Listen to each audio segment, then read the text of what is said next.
When would you wear a slipper like this? When it is really cold, or simply when you're not at home, you're somewhere else, for example, traveling, you're at a hotel, or you're doing the Camino de Santiago, and you take off your boots or sneakers and want something much lighter.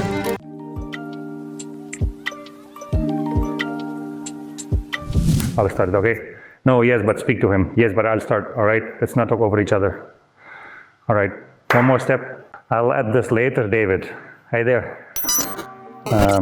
Today we bring you a very interesting shoe, an inventory. It's unique in the catalog and in its kind, because really there's nothing, we haven't found anything similar to it in the whole wide range of minimalist shoes, which is already quite extensive and offers many possibilities and variations. Yes, and to be honest, that's something we've been asked a lot. Is there a minimalist shoe for wearing at home? People wonder. I mean, the minimalist wants to wear minimalist shoes all day, and when they get home, even though they can leave them on, I keep mine on. I do not take them off. Before, when I wore narrow shoes, I would get home and toss them into the corner, like we were in a fight. But now it is true, I wear these shoes and only take them off to sleep. With this option available, I will likely change them as soon as I enter my home. I go a bit further. I would get home, take off my shoes, and not put anything on. When would we wear something like these shoes? When it is really cold, you have to go outside quickly, like Angel says, or you are simply not at home.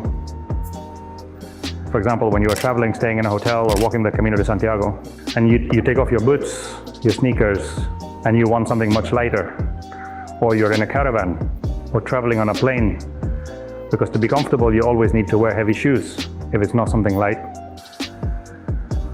For example, the other day a friend was telling me he was going on a bike trip and asked me to recommend footwear for when he arrives, with those typical heavy cycling shoes, narrow and constricting. Thus, we already know that the worst shoes for your feet are probably bicycle shoes. That is true. Your foot does not work at all, okay?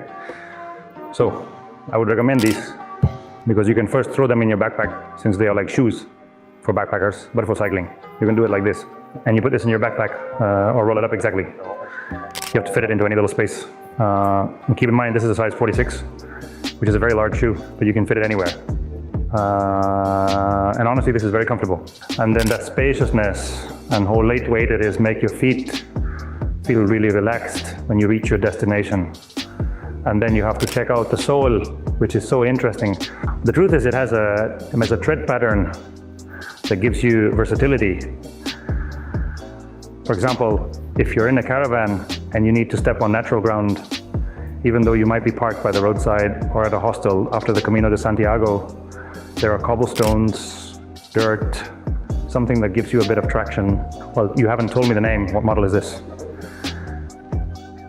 But in the end, it does not really matter. What is important are the features of the shoes and the name. Well, let's say it so you can look it up on the Enzami website. They are the Xero shoes Pagosa. Okay? And besides the Pagosa, there's another one. What's its sister? The sister, which is completely leather, is the Sunrise. Right? It's the same shoe with a different finish. This finish looks more like for being at home or in a caravan, and the other is more for, you can even travel with it, for example. You're on a plane and you stay comfortable, or you're in a car. But to be well dressed, because this one looks like it's for around the house, as you say, but with the other one, it seems elegant. It's like wearing a more comfortable moccasin. With the shorts with long pants, they look great. Despite being a shoe like this, as you can see, well, this shoe even has this area here, so you can wear it like a slipper. You do not need to put your heel in, although it is recommended. But if you do not have to, find it. When you're at home, you fold it and you set. We could call it the minimalist slipper. Yes, the minimalist slipper. It comes with a little insole that we hadn't mentioned. It adds more comfort and a bit of color, and more space if you need it. And that's about it, right, Angel? Well, I wanted to emphasize that it's made of synthetic materials. Has a side elastic that adjusts to the volume, making it very easy to put on. I'd like to remind you again of the heel's capability to flex into a slip-on style, and the insole, which was forgotten, that if you take it out, you can wear it without it to feel even more like you are barefoot. This is particularly like being barefoot because the sole is super thin. The sole is about 3 millimeters plus 2 millimeters of tread. We're talking about around 5 millimeters of sole. Of course, it's flat and flexible without any kind of reinforcement. I mean, That's something slippers don't have. And this minimalistic one has even less. I think with this we've managed to explain the Pagosa model, the sunrise. It's the same if you want to see it. Go to the Zami website. And filter by Xero, sunrise blends, you'll see it. Very pretty. Or message me directly on WhatsApp. I'll send you the link. Asking by WhatsApp or phone, we answer. And we will send you the link, indeed. And well, we can also leave it in the video. We will put it in the video. Yes, we'll put the link directly in the video, so you have it handy. Well, yes, but we're keeping a surprise for the next video. But we'll always show you something cool, some curiosity, or a different model. Well, that's it. Nothing more. We say goodbye until next time. Okay, see you later.